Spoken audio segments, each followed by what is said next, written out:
Chapter 46. Wednesday needed a reason to avoid Tyler, or rather, the Hyde, for the rest of the week. Since the Harvest Festival, something about him had shifted. His moods turned sharper, less predictable. Conversations that once flowed with careful flirtation now veered into possessiveness, veiled guilt, and barely masked anger. She'd catch him watching her across campus with a look that didn't quite belong to him. There were moments he'd go completely silent, like he wasn't in there anymore. She didn't want to confront him yet. Not until she understood what she was really dealing with. So, when Eden Sinclair came barreling into her dorm, red-eyed and pacing, it wasn't a surprise.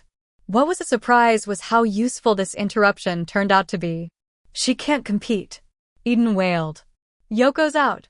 Someone gave her garlic bread at dinner last night. Can you believe that? Garlic bread. They didn't even check. I told them. I assume her vampiric constitution didn't take it well, Wednesday said dryly. She's still in the infirmary. Eden sniffled. And, if we don't compete in the Po Cup, we forfeit. Bianca's already gloating like it's hers. Please, Wednesday. I'm begging you. You're my only shot at not getting publicly humiliated. Wednesday raised an eyebrow. I thought the Po Cup had no rules. It doesn't. That's the point. Cheating is allowed. Sabotage is expected. It's school tradition. The only rule is, win at all costs. I fail to see how that's supposed to motivate me. Eden exhaled, voice cracking. We're taking the river route to Raven Island. We got it approved this year as part of the checkpoint changes. The Crackstone Crypt is one of the flags. That made Wednesday stop. The Crackstone Crypt is on school property? Eden nodded. It's on the edge of Raven Island. It's old. Creepy. You'll love it. That doesn't make sense. Why would a xenophobic pilgrim who led a war against outcasts be buried on the school grounds? Especially if he murdered both Wednesday Addams and Tyler Galpin in the original legend. Eden paused, her voice dropping a little. There's more to the story. I don't know all of it. Some Nevermore lore stuff. Something about Goody Addams. A twin. Revenge. I don't know. My mom used to mention it when I was little. Wednesday's interest sparked like a struck match. Goody Addams. Revenge. Crackstone. Raven Island. That was all the motivation she needed. She turned to Eden. Fine. But I'm not joining for your glory. Eden nodded quickly. Of course not. I wouldn't dare assume. I want access to that crypt. And I want it uninterrupted. Deal. The next day, the air around the river was charged with chaos.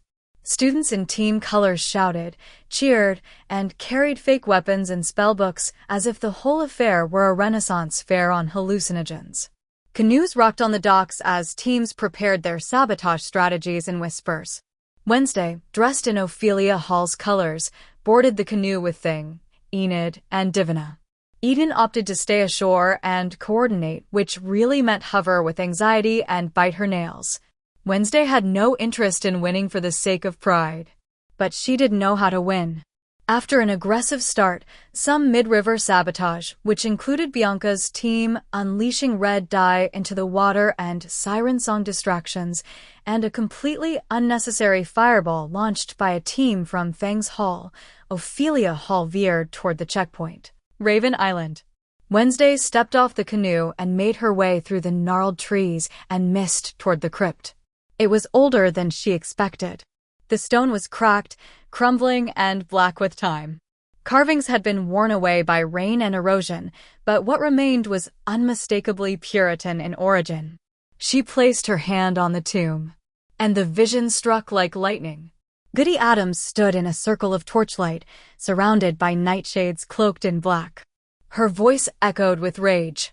Her hands were lit with ancient enchantment. In the center of the crypt floor, Crackstone lay immobilized, seething, cursing, but unable to rise. By blood wronged, by blood avenged, Goody intoned. You will not rise. You will not return. I curse your soul to rot inside this prison. The glyphs glowed white-hot on the stone. Crackstone screamed. The others began to chant. Words Wednesday couldn't understand echoed off the walls.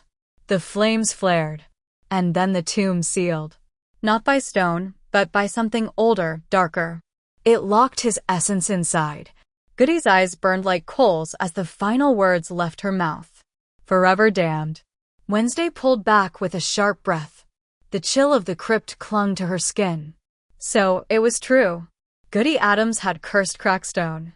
He had been sealed, body and soul, never meant to rise again. But someone was working to reverse that. Someone with access to Nevermore secrets. Someone who had grown unstable, possessive, dangerous. Someone like Tyler. Or whatever shared his skin. Wednesday rose slowly and turned back toward the river, the rest of the competition playing out in the distance. She could hear Eden shrieking joyfully, Enid howling in delight, then giving a sarcastic thumbs up. Ophelia Hall had won the Poe Cup. But Wednesday didn't care. She hadn't entered to win. She'd entered to buy time, time away from Tyler, away from the hide, and time to dig deeper into the secrets that were unraveling fast. And the crypt had given her more than she expected. Crackstone hadn't just died. He'd been cursed into oblivion. And someone, whether they knew it or not, was trying to wake him up. Wednesday had done everything she could to avoid Tyler. After the Poe Cup, she buried herself in the library, in fencing drills, in walking circuitous routes across campus, just to steer clear of the weather vane. But caffeine withdrawal was a cruel master, and the vending machines had started giving her flat, metallic-tasting sludge that couldn't even pass for espresso. So now, against her better judgment, she pushed open the glass door of the cafe. The bell chimed overhead. And like clockwork, Tyler looked up from behind the counter and changed. Dr. Valerie Kimbott, seated in the farthest corner of the cafe with her lukewarm tea and her untouched notepad, noticed the exact moment it happened. His posture straightened, his face lit up like it had been flipped on by a switch. His hands moved with sudden purpose, grabbing her usual order without a word. His eyes didn't leave her. Wednesday sat in her booth by the window like she always did, stiff, unreadable, cold as winter. She didn't greet him. She didn't need to. He greeted her with a grin so wide it nearly split his face. He placed the coffee in front of her like a peace offering, slid into the booth across from her, and leaned in. From where Kimbott sat, it looked almost normal. Casual. Teenagers having coffee. But she'd been seeing both of them separately for over a year now, and what she saw now didn't match either version she knew. She watched. The conversation started quietly. Tyler gesturing more than he usually did, a soft laugh here, a teasing look there. Then his eyes went soft. His tone changed. A moment later, he stood up from his side and moved to sit beside her, closer now, draping an arm behind Wednesday like they were already carved into each other. Kimbott's brows furrowed. Wednesday didn't shrug him off. She didn't lean in either. She just sipped her coffee with that same unreadable expression. It was the look she gave everyone, cool, impassive, as if affection was a foreign concept. But she tolerated him. And in Wednesday Addams' world, tolerance was tantamount to devotion. Kimbott couldn't hear what they were saying, which annoyed her more than it should have. She didn't like seeing pieces of the puzzle and not the full picture. So she rose. Her heels clicked on the tiles as she approached their booth. Wednesday's eyes snapped up first, wary, sharp. Tyler's body went stiff beside her, but his smile returned just as quickly. Tyler, Wednesday, Kimbott said, her voice light. How serendipitous. I was just thinking it might be time to schedule a joint session. Wednesday narrowed her eyes. Why? Well, Kimbott said breezily, you're both undergoing individual therapy. It would be useful to see how you interact, relational dynamics, patterns, conflict resolution. I don't do conflict, Wednesday replied flatly. I eliminate it. Even more reason, Kimbott said with a falsely bright smile. I'd love to see how you eliminate it. Together. Wednesday didn't respond, clearly irritated by the interruption. But Tyler spoke almost instantly. If it fits into her schedule, I'm in. Kimbott turned slightly. Tyler's voice had shifted, low, eager, almost protective. His eyes flicked to Wednesday as though waiting for her approval. Actually, Kimbot added, watching Tyler now, we could hold it during Wednesday's regular time slot, if that's easier. I can rearrange, Tyler said without hesitation. Kimbot's lips twitched. Of course he could. She wasn't surprised. In fact, this was what she'd expected, the way Tyler had grown, attached. His sessions had once been full of strained commentary about his father, long silences about his mother. But ever since winter midterms, ever since he and Wednesday became a thing, everything in Tyler's emotional landscape revolved around her. His grief had reshaped itself into fixation. Wednesday this, Wednesday that. His father didn't understand their relationship. His father didn't approve. His father always disapproved, but now, suddenly, the root of that disapproval was Wednesday. Wednesday had become the center of every conflict, every decision. Even the dead mother he used to mourn had started fading from his sessions. It was all Wednesday now. She wondered if Wednesday realized how much space she took up inside him. She also wondered if that space had always been there, waiting for something to fill it. Saturday? Kimbot asked. Wednesday sipped her coffee. I suppose. Tyler smiled again. Kimbot returned to her seat in the far corner, notebook finally open, pen poised. They were sitting near the riverbank, just outside the school grounds, the water still rippling from yesterday's Po Cup. The trees behind them swayed quietly in the wind, and for a rare moment, the school was quiet enough to breathe. Tyler tossed a pebble into the water, watching it skip once before sinking. I heard you absolutely dominated that race, he said with a sideways grin. Never seen Eden so fired up before. I only joined because she cried, Wednesday said flatly. Yoko had a garlic-related incident, which is the most pitiful excuse for disqualification I've ever heard. Tyler chuckled. Still, you didn't just win. You crushed them. I mean, even the sirens looked like they didn't see that coming. Wednesday tilted her head slightly, as though debating whether to share something. I saw something, she said finally. During the race. When we reached Raven Island, and I touched Crackstone's crypt. Tyler went quiet, suddenly still. In the vision, she continued, Goody stood in a circle of torchlight. Nightshades all around her, cloaked in black.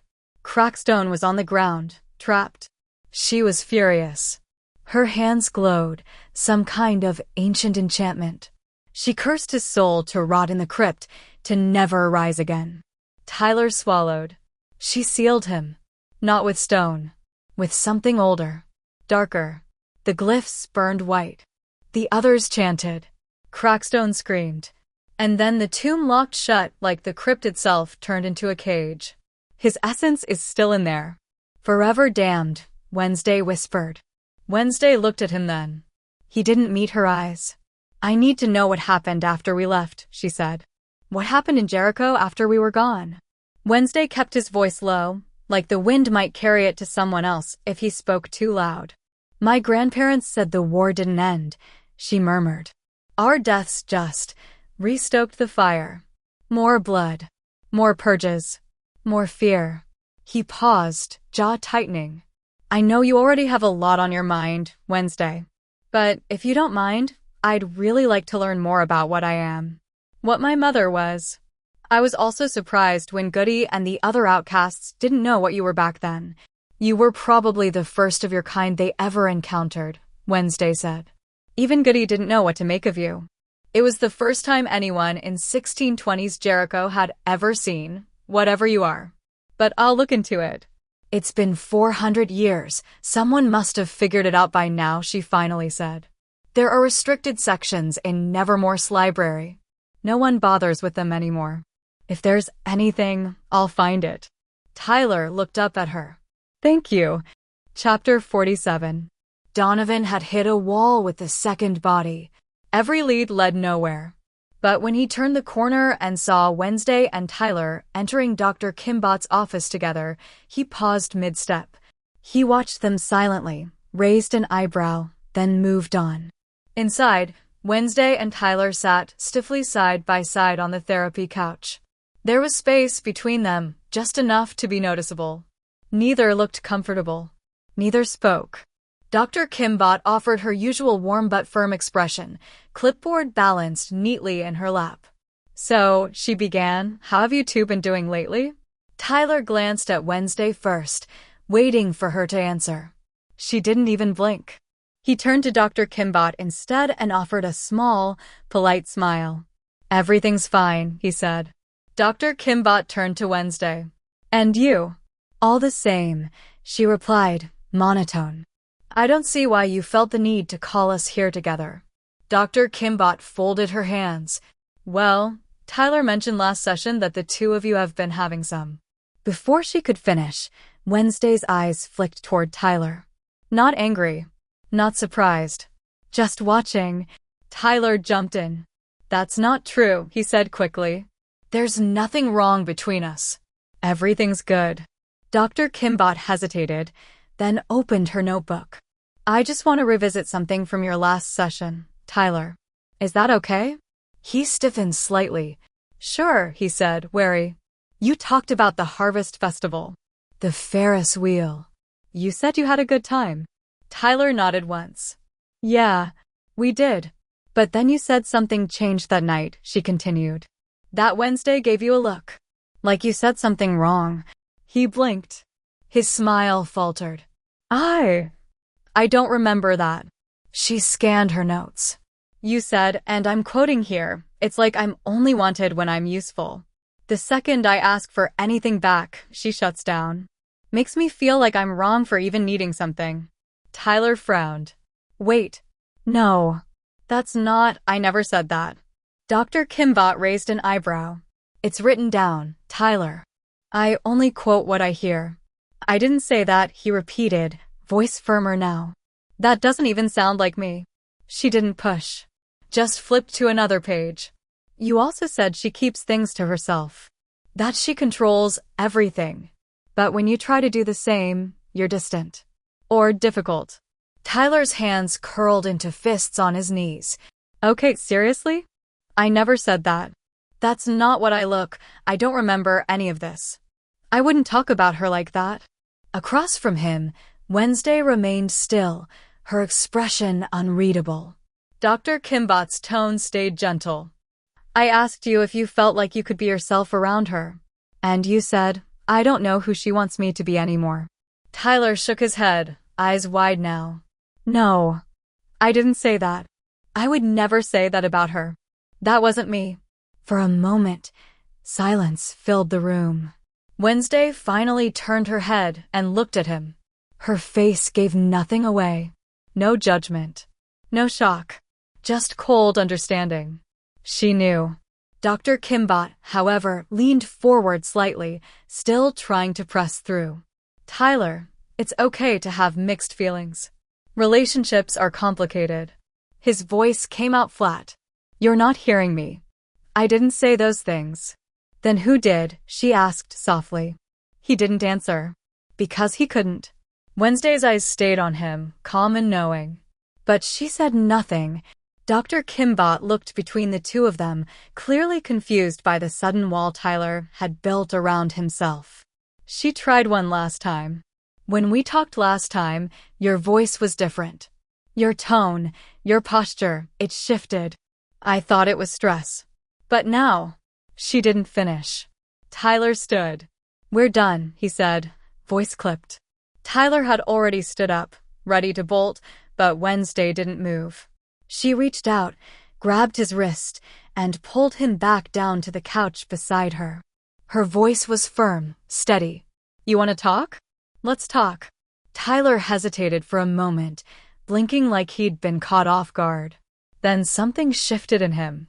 The change was subtle, too subtle for most to catch, but not for Wednesday. His body relaxed too much.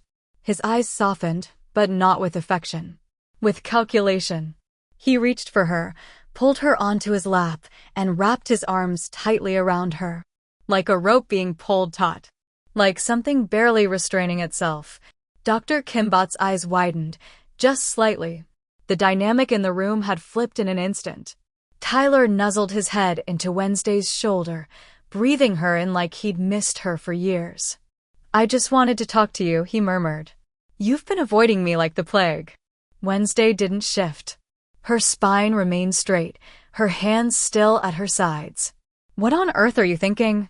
Her tone was sharp, cutting, though her expression barely moved. "I missed you," he said, voice low, syrupy. "That night at the Ferris wheel. You spoke to someone else about your problem with me." Her eyes slid to Dr. Kimbot, sharp and accusing. "No, cockroach." His voice dropped a note darker. "I just wanted you to speak to me. But you kept shutting me out." "So instead you told your problems to her?" Wednesday asked flatly. Tyler shook his head quickly, like a dog trying to deny it even happened. "I didn't mean to. I just wanted help. You were gone. You wouldn't look at me. I was scared." "I don't appreciate being blindsided," Wednesday said, eyes still on the therapist. "I'm sorry," Tyler whispered. "Let's just forget about all this. Forget the festival. Forget I said anything. I'll behave, I promise. Just don't be mad." Wednesday blinked once. "We're done here." But before she could stand, Tyler's arms unwrapped from around her. He shoved her off his lap and grabbed one of her arms, hard, fingers tightening like a vice. His face changed again, jaw clenched, teeth grinding, eyes suddenly cold. "I tried asking nicely, cockroach. Don't push me." Wednesday's expression didn't flicker. "All right," she said calmly, giving a single nod. Tyler's grip loosened. Then just as suddenly, he pulled her back in and wrapped his arms around her again, like nothing had happened. He pressed his chin to the top of her head, kissed it lightly. "I want more time outside with you." "That depends," Wednesday said, voice bone dry. "On whether or not you behave. I'll be a good boy. I promise. Just take me out more. I hate being locked up." Wednesday let out a small breath. Not a sigh. More like a reset. "Let's go." "I hate having an audience." Tyler smiled, pleased. He draped his arm across her shoulders, and the two of them moved toward the door like nothing had happened. Before they left, Wednesday turned back toward Dr. Kimbot and delivered one last, withering glare, as if daring her to speak. Dr. Kimbot sat frozen in her chair, unsure what she'd just witnessed. The way Tyler had switched personas so fast, so completely chilled her to her core. One moment he was desperate, almost childlike. The next possessive. Then violent. Then affectionate again, all in the span of minutes. She had never seen anything like it. It was obsessive, controlling, unstable. And Wednesday hadn't flinched once.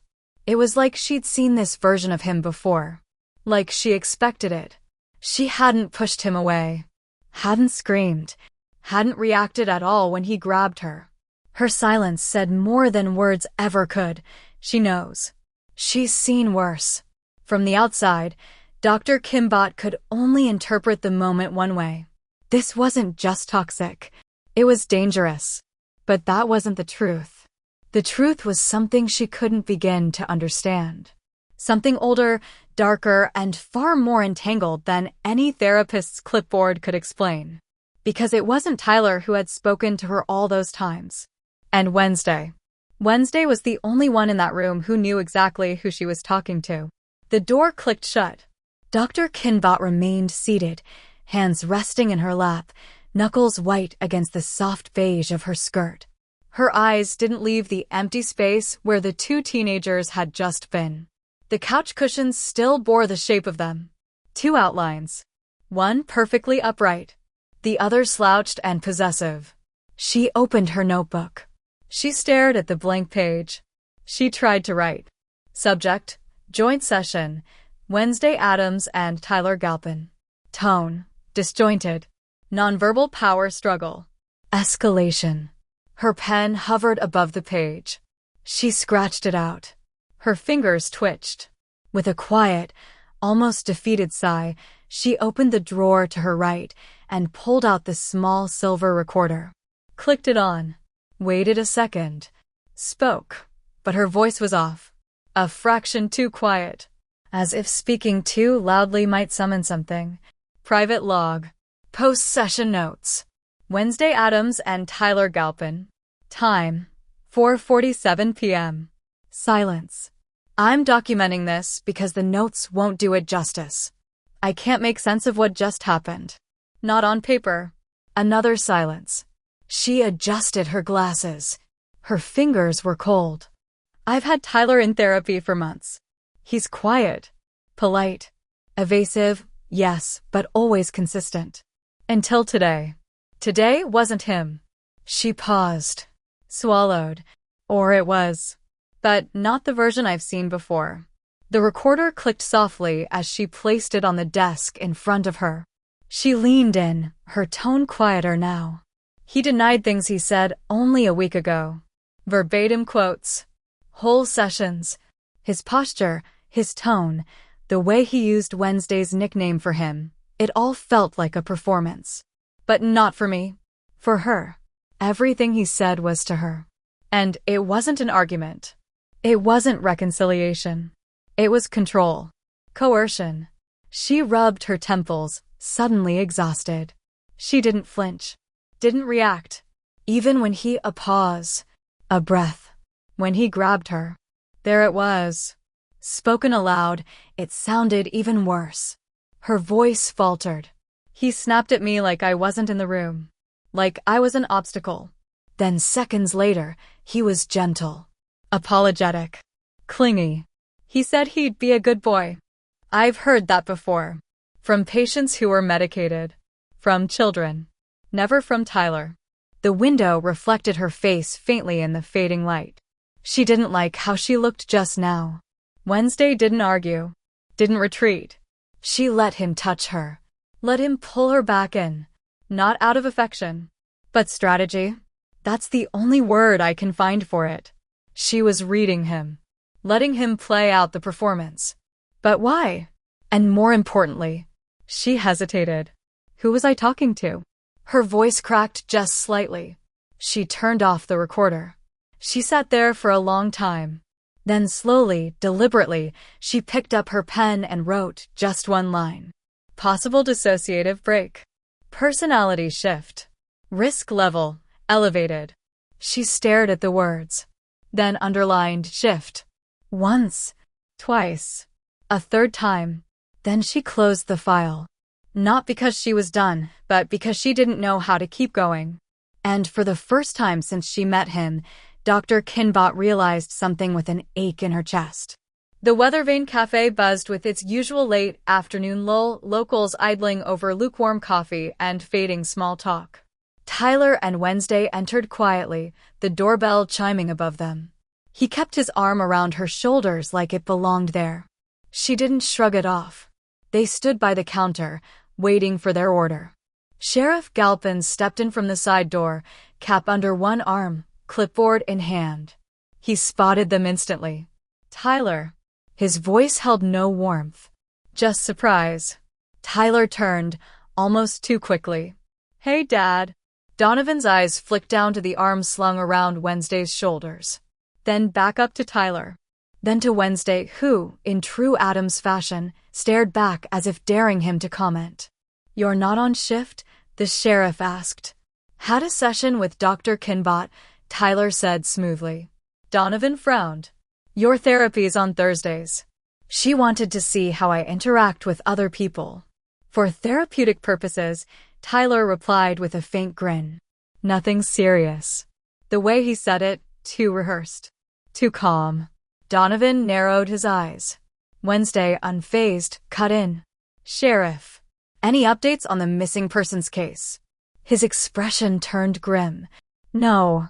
Dead end for now. Still combing through old leads. Wednesday cocked her head. So we're waiting for another disappearance before acting? Donovan exhaled, tired. We're waiting for something concrete. Leads. Evidence. A direction. A body, she asked, flatly. He didn't answer. Just gave her a long look before muttering, enjoy your coffee, and walking out the door.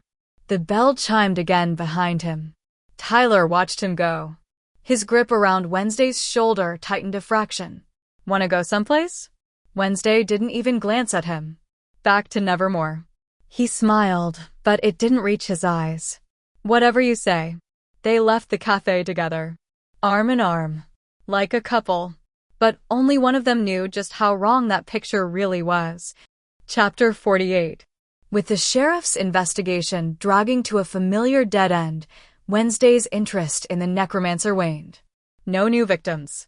No fresh leads. Just a cold trail and the same town-wide denial that had allowed monsters to thrive for centuries. She turned her focus to the hide. Tyler wanted answers. About what he was. What he could become. She wasn't doing it for him. She never did anything for anyone else. But she needed to know. She had to. Her best lead remained the Nightshade Library. She returned after hours, letting the shadows swallow her up as she slipped between the walls like a phantom. But this time, she wasn't hunting books. She was hunting the architecture itself. And it blinked first. One of the lower shelves, so close to the floor it would be beneath the notice of most students, revealed a small gap. Slight. Imperfect.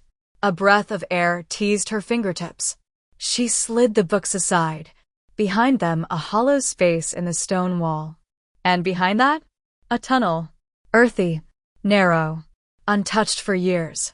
She crouched low and pulled a flashlight from her bag. Without waiting, she crawled inside. Thing, ever her faithful accomplice, quickly restored the books behind them, sealing off the entrance from prying eyes before scrambling in after her like a curious spider. The tunnel twisted like a spine, roots and stone pressing in on all sides. It led them beneath the foundations of Nevermore, the silence broken only by the distant hum of wind through the cracks. Eventually, it opened into a dimly lit room. Familiar. Her own secret cellar beneath the beekeeping shed. Her lamp was still on. Files stolen from the sheriff's office still lay in careful disorder across the table. Scribbled notes, anatomical sketches. The scent of beeswax and mildew. She stared at the tunnel behind her, realization dawning slowly. This hidden passage, this shortcut between Nevermore and the shed, it wasn't in her original blueprints of the school. She had memorized them all, every hallway, every crawlspace, every collapsed stairwell. This wasn't one of them, which meant only one thing. Goody. And the original Nightshades. They must have carved it out later, after establishing the society, when they decided to use the secret room as their private meeting place. It wasn't an official part of Nevermore's original construction. That explained why the tunnel had felt so crude, so hastily dug. This wasn't the work of stonemasons. It was the work of rebels and outcasts carving out a home in the margins. An escape route. Or a backdoor into secrecy. A grin ghosted across Wednesday's face. She always appreciated clever dead people. Now, she had an alternate way into the Nightshade Library. No more sneaking through the Poe statue like some cliched book thief. No more waiting for curfew or worrying about being seen. Of course, it also meant the Nightshades had once stood exactly where she was standing. That was the part she disliked. After days buried in the Nightshade Library, Wednesday had turned up little on the hide. Her leads had run dry, the books unhelpful, and the hidden passageways mostly mapped. When Outreach Day arrived, she was in no mood for forced civic participation, but she had an ulterior motive. While buttoning her coat, Enid lingered by the door. "You looking forward to your Outreach Day shift at the Weathervane with Tyler?" she teased. Wednesday didn't even look up. "My enthusiasm is buried somewhere beneath disdain and existential dread." Enid raised an eyebrow. "You've been holed up for days. What are you even researching?"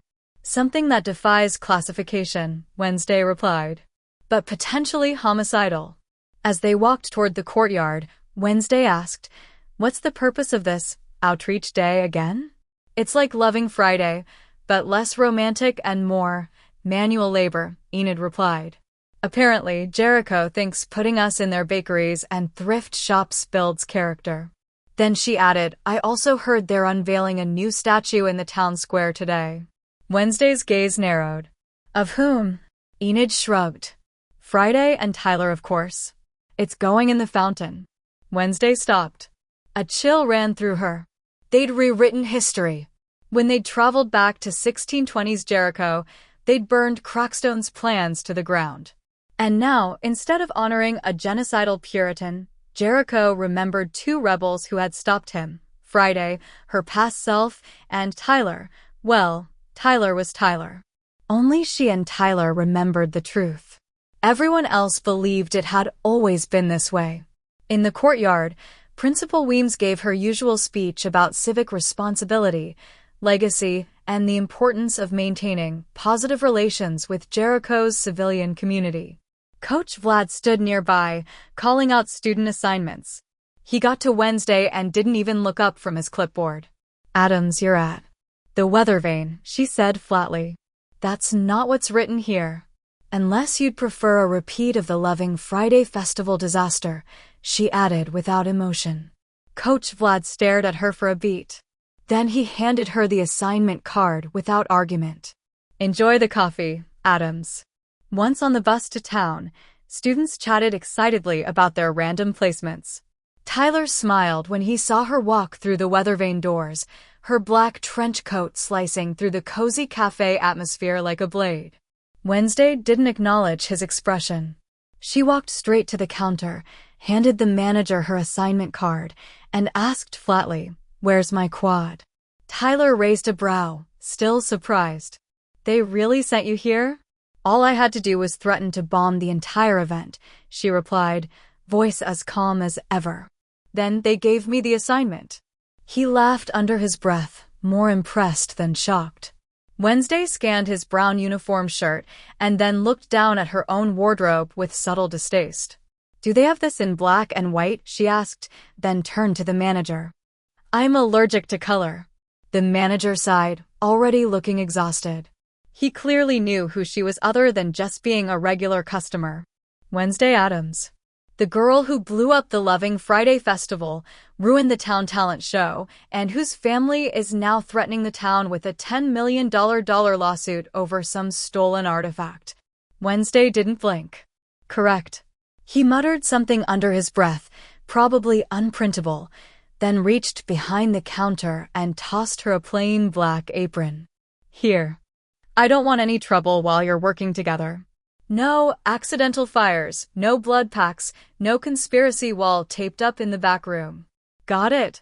She took the apron like it was a grim prize and looked at Tyler. "Do you do all your outreach days like this?" Tyler grinned. "Only when you're here to spice it up."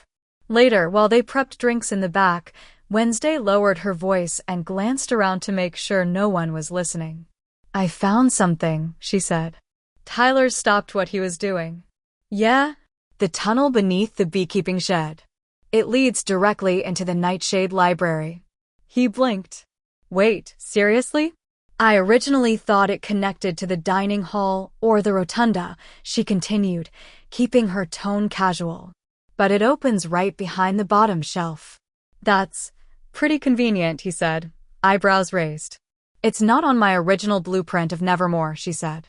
Which means Goody and the other Nightshades must have added it later, when they decided to hold meetings in that particular room. Not very discreet, considering the statue entrance is in a high-traffic area. Tyler nodded, leaning against the counter. "Well, at least now you can sneak in without curfew alarms." Wednesday narrowed her eyes slightly.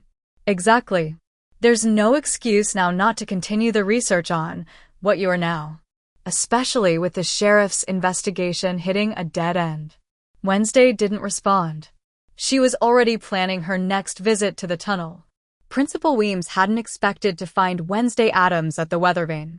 Her tall figure paused at the cafe entrance, scanning the interior until her sharp eyes landed on the black-clad girl behind the counter. Wednesday didn't flinch at her approach. "I was under the impression you'd be in uniform," Weems said, eyebrows raised at the sight of the Nevermore student wearing only an apron over her regular outfit. Not even a hint of the standard brown weather vane shirt in sight. "They didn't have an all-black uniform," Wednesday replied dryly, her fingers already moving to tidy the counter. "The manager surrendered and gave me this." "What can I get for you, Principal Weems?" Weems studied her for a beat, as if trying to determine whether this was a trap or a miracle. "A latte."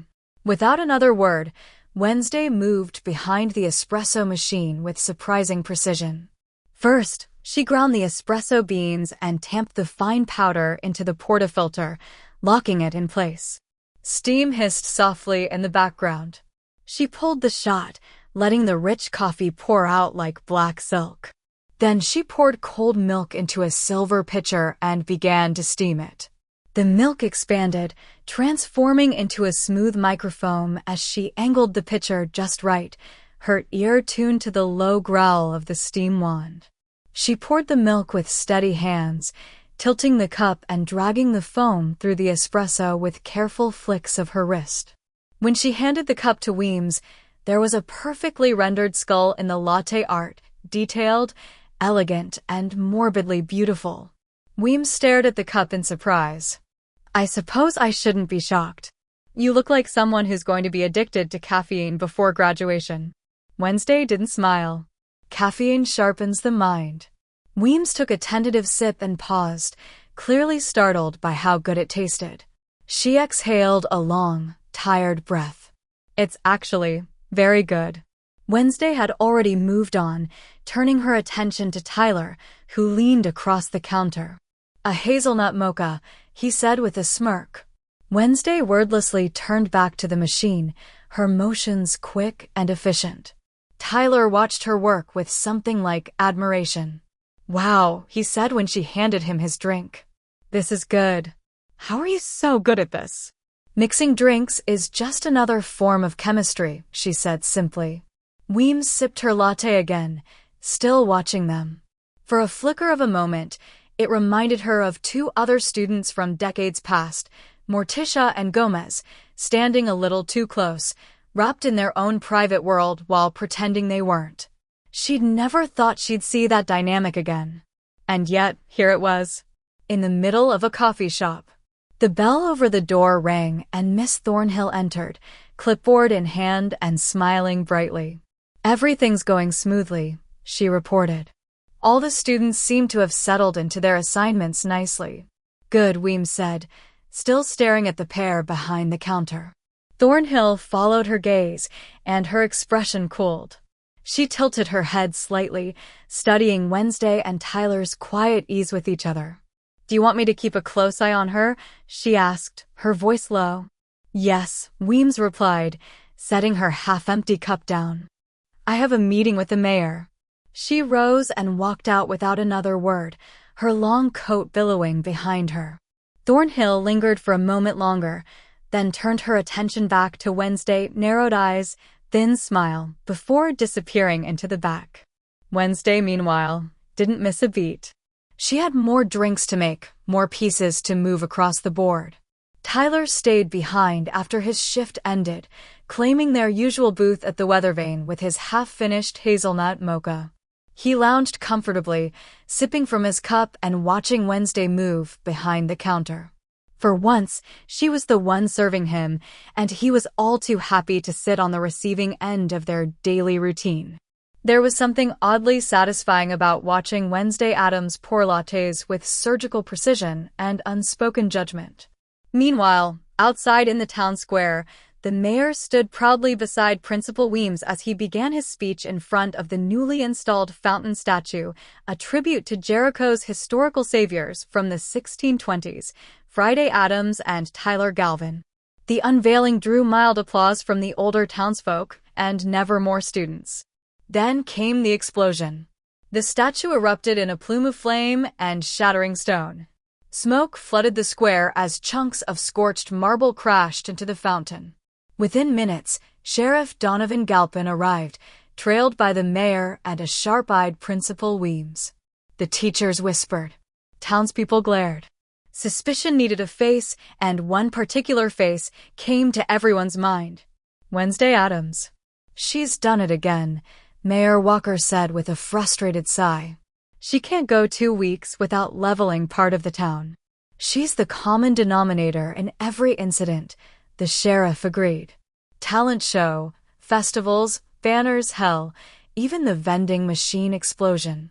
She does have a flair for destruction, Coach Vlad added darkly. Weems, however, frowned. Something didn't quite line up. Wednesday had been unusually quiet all day. Focused, cooperative even. Eventually, Wednesday was summoned. She arrived still wearing her black apron over her Nevermore uniform, hair perfectly braided, sleeves dusted with espresso grounds. Calm, unreadable. "Did you blow up the statue?" the sheriff asked immediately. Wednesday tilted her head. "Why would I?" The mayor scoffed. "Because it's what you do." Wednesday stared him down. "I've destroyed tasteless parades, outdated pageants, and school property used to humiliate others. Not my own lineage. That statue was of Friday Addams, my direct ancestor. Why would I blow up a tribute to my own bloodline?" That gave them all pause. The Addams family was morbid, yes. Obsessive, maybe even dangerous. But their reverence for ancestry was sacred. Even Weems had to admit it made sense. "And where exactly were you during the time of the explosion?" the sheriff asked, still skeptical. Wednesday didn't flinch. "Closet. With Tyler." Forking. Silence. Pure, blistering silence. The mayor blinked. Principal Weems looked as though someone had hit pause on her brain. The sheriff's lips parted in stunned confusion. Weems started, then stopped. "You were." Forking, Wednesday repeated coolly, letting the word hang there just a moment too long. "In the supply closet." Tyler, from the booth, raised his mocha in acknowledgement, very pleased with himself. Weems turned slowly toward the mayor, her eyes twitching. "Well, that's certainly an alibi." Wednesday gave a small nod. "If you'd like details, I took notes." "Nope," the sheriff barked, holding up a hand. "Nope. That's fine." With the air sufficiently sucked out of the plaza, Wednesday turned and headed back into the weather vane, where Tyler was waiting, still grinning. She slid back behind the counter like nothing had happened. And while the statue lay in pieces, one thing was certain. Wednesday Addams did not do it. And if she had, she certainly wouldn't have wasted a perfectly good alibi.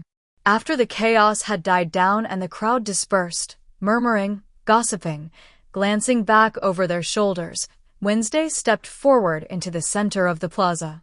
The broken remains of the statue lay strewn across the fountain floor, some pieces cracked and submerged, others scattered across the bricks like marble bones. Tyler joined her quietly, coffee in hand, posture casual. But something in his eyes flickered, the shadow behind the blue, sharp and ancient. The hide. They stood together, surveying the destruction like crime scene veterans. "Bit shorter than I remember," the hide commented flatly, glancing at the decapitated remains of his statue half-lodged in the fountain. "They really did me dirty with the height. And that face? What was that? A smirk? I never smirked like that." "Probably sculpted by someone with bad taste and no soul," Wednesday replied dryly, arms folded. "The only one they got remotely right was mine. And that's because they had access to Friday and Goody's surviving portraits from the 1620s. The hide hummed approvingly, then pointed toward the massive boulder not far from the shattered fountain. "At least they didn't touch the stone monument." Yet, Wednesday said, narrowing her eyes at the podium and the impact crater where the statue once stood. "We have a zealot on our hands. You think this is necromancer work, cockroach?" Hyde asked, voice curling around the name like smoke. "We'll have to wait and see," Wednesday murmured. Her gaze swept the scene again, methodical, calculating. The Hyde tilted his head, then leaned closer, his voice brushing against her ear in a velvet whisper. "You know, you didn't have to lie earlier. If you'd wanted to fork it out in the supply closet, I would have gladly obliged you." Wednesday didn't even flinch. "Focus. Someone clearly has a grudge against my family. And judging by the theatrics, I doubt this is the last explosion we'll see." Hyde's expression darkened, jaw tightening protectively. "If they try to hurt you," he said, "I'll kill them on the spot." Wednesday turned to face him, her expression unreadable. For a moment, they simply stared at each other, Two predators, tethered by something stranger than loyalty. Then she turned and walked away without a word. Tyler followed, hands in his pockets, smile lingering. Wednesday typed ferociously at her typewriter, the rhythmic clack-clack of each keystroke echoing through her dorm room like a war drum. Her brows were furrowed in sharp focus, dark eyes narrowed beneath the cold light of her desk lamp. She was still trying to make sense of what happened today. Who would have the gall, or the grudge, to blow up her statue in the middle of Fountain Square during the unveiling ceremony? It wasn't just vandalism. It was personal, intentional, a declaration of war. Her fingers didn't pause as she muttered under her breath. Someone has a vendetta sharp enough to warrant explosives. That kind of hatred isn't born overnight. It festers. Meanwhile, somewhere in Jericho, in the old ruins of the burned Pilgrim Meeting House, an old homeless man huddled beside a crumbling brick wall. His worn blanket barely shielded him from the chill. The moonlight poured through gaps in the scorched beams, casting long shadows that danced like specters across the ruins. He wasn't alone. He heard footsteps, too deliberate to be from an animal, too soft to belong to someone who wanted to be noticed. He turned his head, squinting into the darkness. "Who's there?" he rasped, voice shaking. Silence. Then a flicker of movement. He tried to stand, but it was too late. A figure lunged from the shadows, human, not beast. Clad in dark, indistinct clothing. A mask covered the attacker's face, but their movements were swift, clinical.